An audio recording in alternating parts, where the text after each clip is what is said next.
Real Madrid was 9 points behind Barcelona only a few months ago, after we failed to secure points against Atletico Madrid, Las Palmas, Mallorca, and Barcelona. The team was struggling to find solutions on both sides of the pitch. Although Real Madrid has defeated some weaker opposition in the last few games, their effectiveness of creating chances has been on full display. Real Madrid is unquestionably looking better and more solid than the side that faced Liverpool a few months ago. In this video, I'll break down the 5 tactical adjustments made by Carlo Ancelotti to bring Real Madrid back to a competitive level. Make sure to stick around to the end because I'll tie all 5 of these tactical adjustments that I've studied from Real Madrid over the last few games at the end. And by the way, if you haven't seen my last video where I was at the Real Madrid versus Salzburg game, it's a pretty interesting vlog, so make sure to check out my last video. But let's get into it. The first adjustment made by Carlo Ancelotti is playing Kylian Mbappe more on the left-hand side. This has meant that Kylian, unlike in the first few games of the season, where he was cutting in off the right-hand side, is now in a much more comfortable position where in transition he's cutting in on his right foot.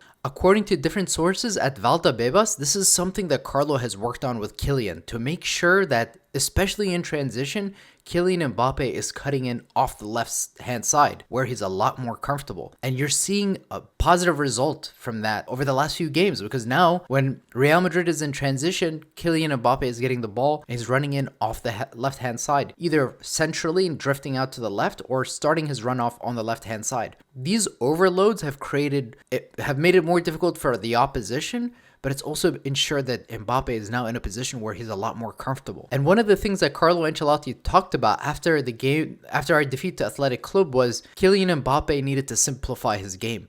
And you're seeing that on full display as well. Kylian Mbappe, rather than in the early days where he was taking a few touches and we were facing deep blocks, Real Madrid now is playing a lot more vertically, a lot more direct, and Kylian is cutting in off the left-hand side where he's a lot more comfortable. And that brings me to point number 2, which is Carlo Ancelotti has implemented a more vertical system. With Toni Kroos, Real Madrid was a much more possession-oriented team with more control over the ball. But now when the ball is recovered, Carlo Ancelotti has stressed that the attacking players, particularly Vinícius and Mbappe, receive the ball quickly and be very direct with their runs, limiting their touches and not looking to make too many passes between one another. The emphasis of being a lot more direct with the ball has yielded very positive results for Real Madrid because it also takes advantage of the pace of the wingers in the team. But what this has also meant is that Carlo Ancelotti has taken calculated risks with players like Mbappe and Vinícius when Real Madrid doesn't have possession, by asking them to stay higher up the pitch so that when the ball is recovered, they're in positions where they can quickly turn to the opposition goal and attack them very quickly, rather than Real Madrid having players sitting deeper, doing more defensive work, and not having outlets when the ball is recovered. And what this also does is it forces your opponent to not overcommit some of their fullbacks to make overlapping runs. But what has been really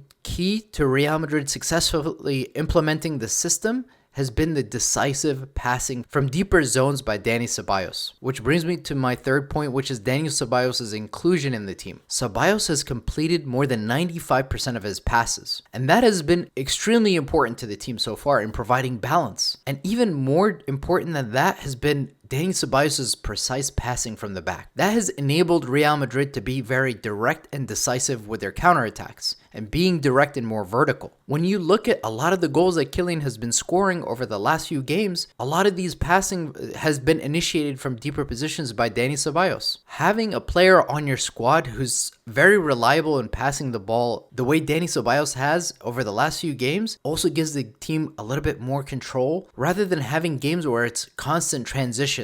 This has allowed Real Madrid to have more control of the ball. Of course, Dani Ceballos doesn't have Toni Kroos' long-range passing, but just having over 95% pass accuracy gives the team more control over the ball, enables the team also to implement what Carlo has been trying to do, which is a more vertical system with more direct passes to attacking players like Mbappe and Vinícius. And that brings me to point number 4, which is Jude Bellingham's presence in the final third. I talked about this in a previous video where Jude Bellingham talked with Carlo Ancelotti.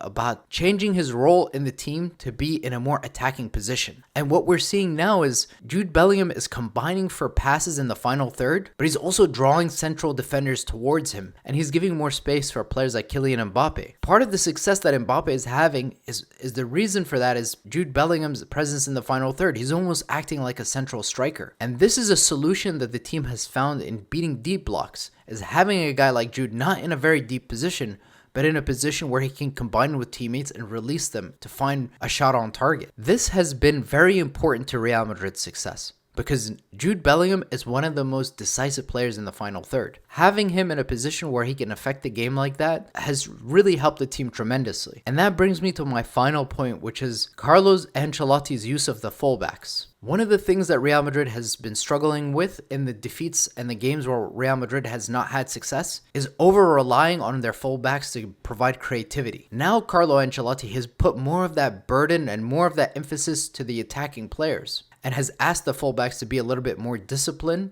and be less involved in the build-up play. And Carlo Ancelotti has talked about the fact that Real Madrid is not a team that's going to struggle to score goals, but they are going to struggle defensively to find the balance this season. And one of the things that he's tweaked, especially we're seeing in the last game with Raul Asensio when he started, is you didn't see him make a lot of overlapping runs. But that also meant that Raul Asensio was in a position when the ball was turned over to be able to help and recover the ball. These adjustments by Carlo Ancelotti, we have to say, has yielded a very positive result. But still there's a lot of question marks because, as I mentioned, a lot of the success we've had over the last few games where we've looked good has been against an Austrian opponent. It's been against the team that's 20th in La Liga. It's been against weaker opposition. And although the processes look better and Kylian Mbappe has unquestionably looked a lot sharper, can we maintain this sort of momentum and defeat the most elite sides in Europe? Barcelona seems to be some sort of boogie team for Real Madrid right now, and they could be the team that's standing in our way of accomplishing a treble this season. Who knows? But it's so clear that in this sort of form, Kylian Mbappe is the best player in the world if he plays like this. And unlocking his full potential could mean Real Madrid wins major trophies this season. But staying defensively solid and maintaining this momentum is going to be very important, especially when Real Madrid makes it to the latter stages of the Champions League. For me personally, I thought it was very promising what I saw from Raul Asensio at right back. David Alaba continues to improve and he's healthy. Raul Asensio could potentially be a long-term solution for this season at right back, especially in the big games, because he has the pace and he has the physicality to keep up with a lot of these elite left wingers in Europe. I know I would trust Raul Asensio against Rafinha much more than I would trust Lucas Vazquez, but it's clear that the club is not going to make any signings over the winter transfer window. So this is the squad we're left with. And I'm not worried about the goal production. What I am worried about is Real Madrid being able to contain and manage transitions from elite sides in Europe. Will Carlo Ancelotti be able to solve the Barca puzzle? And is this back four good enough to beat some of the most elite teams in Europe? So far, David Alaba hasn't really been tested. I've heard reports that people at Valdebebas have said that he came back to Real Madrid in better condition than Eder Militao did. And that's pretty impressive for a guy in his 30s that has so much mileage on his legs. But if we can recover David Alaba and get him back to his best level, and if Raul Asensio could be a good solution at right back, we're in a pretty good position. Are you guys feeling optimistic? We have the game against Brest on Wednesday, but the really key game that's coming up for us in the early February is the game against Atletico Madrid, securing our lead at the top of the table in La Liga. But I'd be interested to hear in the comments what you guys think. Do you feel more optimistic about the direction that the team's headed? And do you think this can finally be the season where we do the treble or the quadruple? Thank you for watching. Hala Madrid.